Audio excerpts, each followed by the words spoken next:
So guys, for the first method, you're going to head over to search and type in device manager. Click on it. And now once you're on this, you want to find the device that you're having a problem with. So for me, let's say that I'm having a problem with my network adapter. I'm going to expand network adapters and I'm going to find the one that I'm having a problem with. It might have a yellow exclamation mark on it right here, indicating that there's a problem with the device.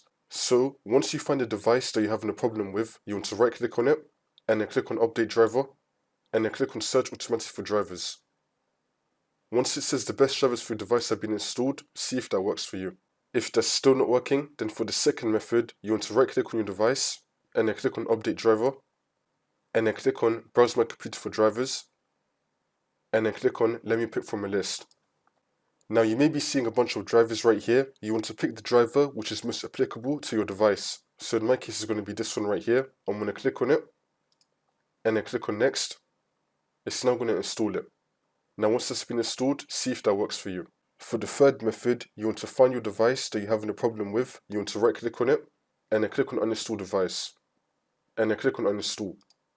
Now once it's been uninstalled and it disappears from the list, you want to click on action on the top and then click on scan for hardware changes, which is now going to reinstall your device. And you can now update your drivers again, see if that works. For the next method, we're going to head over to search again and type in check for updates. Click on it. And now once we're on this, we're going to click on check for updates. Make sure that your computer is fully up to date.